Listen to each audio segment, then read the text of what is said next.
Buen día, licenciado. Somos el grupo 8 y al igual que los demás grupos hablaremos sobre la educación como institución social y como práctica social, pero abordándolo desde las ideas principales o ideas en común que tuvimos nosotros en nuestras actividades anteriores. Y bien, antes de abordar ambos temas, que son la educación como institución social y la educación como práctica social, daré una pequeña introducción sobre estos. Y como bien sabemos, la educación es un fenómeno social muy complejo y este lo podemos ver a través de dos perspectivas distintas, como institución social y como práctica social. Por un lado, en su dimensión institucional constituye un sistema organizado que nos asegura la continuidad cultural y el orden social. Y por otro lado, en su dimensión práctica, nos refleja la interacción humana, las tensiones históricas y la posibilidad de transformación o de cambio.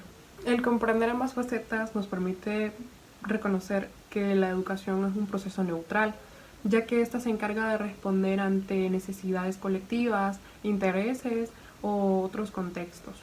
Bien, luego de esta pequeña introducción vamos a ver el primer tema que abordaremos en esta presentación, que es la educación como institución social.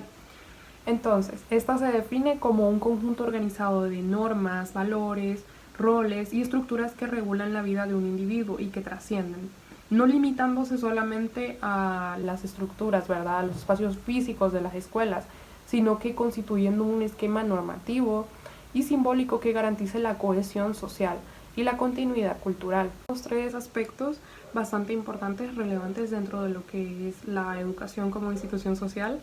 El primero es la historicidad, ¿verdad?, de la institución, ya que ésta le otorga permanencia.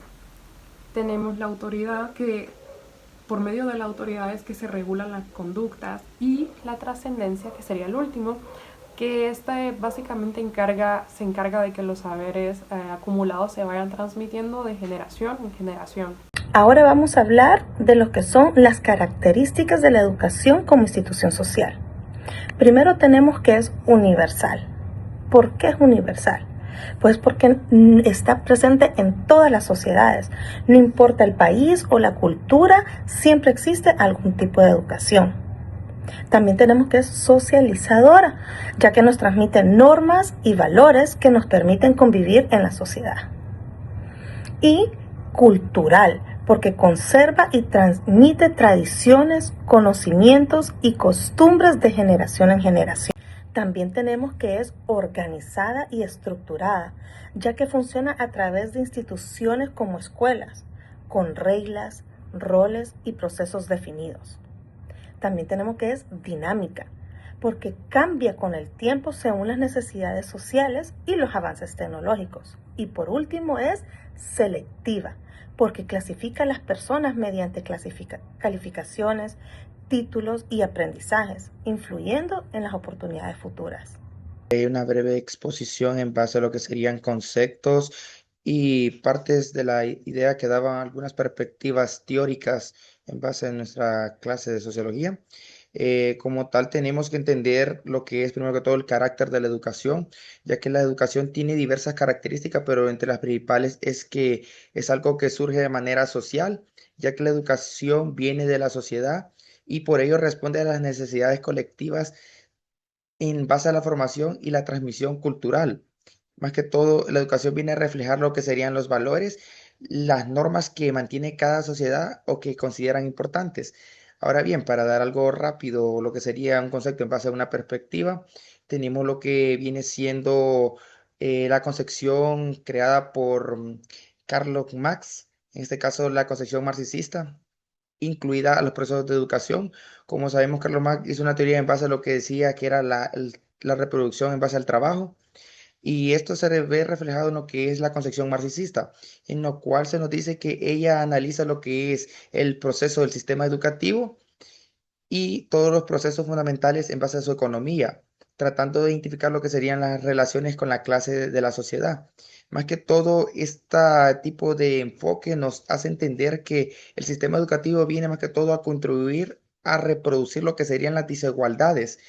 Y decimos desigualdades en este caso por el efecto de que actúa más que todo como una superestructura, y que solo limita lo que serían los intereses de la clase dominante o como lo entendemos nosotros, la burguesería.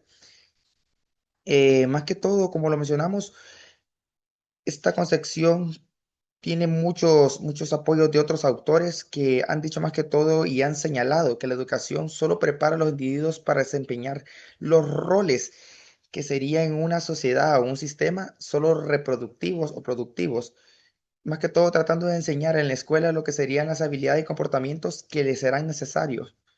Esto ha sido más que todo la breve exposición. Hablaré sobre los desafíos contemporáneos en educación.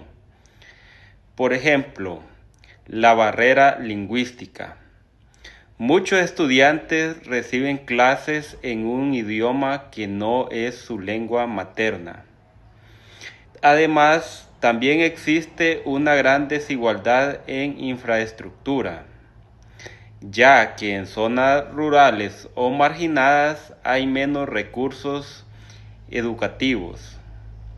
A esto también se le suma la discriminación y estereotipos que afectan grandemente a los estudiantes por su origen étnico o cultural.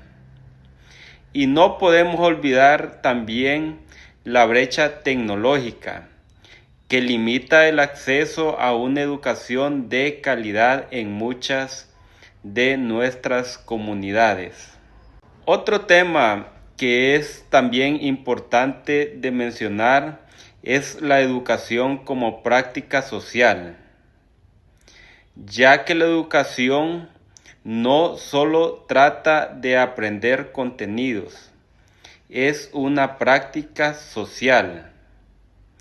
Es un proceso vivo de interacción humana que responde a necesidades históricas, culturales, económicas y políticas. No ocurre de forma aislada, sino que forma parte de la sociedad y prepara a las personas para participar activamente en ella. A continuación detallaré algunas palabras sobre lo que son las perspectivas teóricas. Durkheim: la educación es un hecho social externo al individuo que ejerce presión para garantizar cohesión y continuidad. 2. Paulo Freire: motor de cambio que fomenta la conciencia crítica capaz de cuestionar y transformar la realidad. 3. Marxismo: parte de la superestructura que reproduce desigualdades, aunque también puede ser emancipadora si fomenta pensamiento crítico. 4. Becker: etiquetamiento: las etiquetas impuestas a los estudiantes moldean su identidad y conducta. 5. Teoría del control social: la educación regula comportamientos mediante vínculos de apego, compromiso y creencias. Vengo a hablar sobre los procesos claves y prácticas educativas.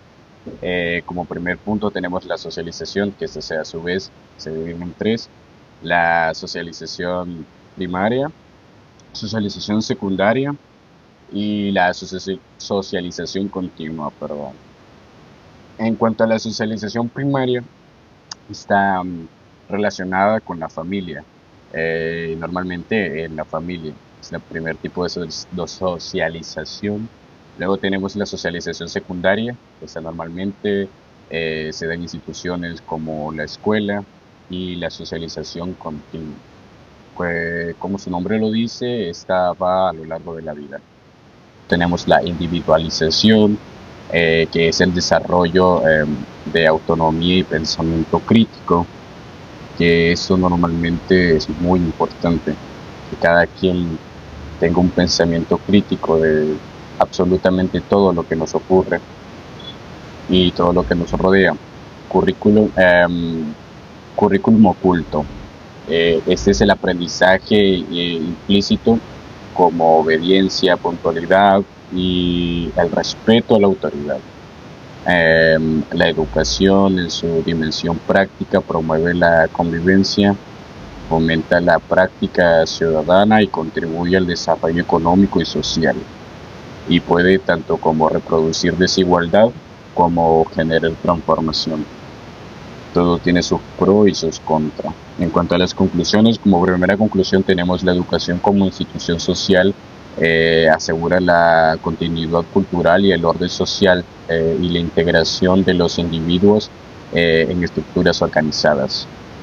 Como segunda conclusión tenemos como práctica social refleja tensiones históricas y políticas, puede ser tanto como un mecanismo de reproducción como de transformación. Como último punto tenemos su esencia, está la formación integral del ser humano, equilibrado a la socialización y que lo inserta en la colectividad y la individualización que permite desarrollar autonomía y pensamiento crítico.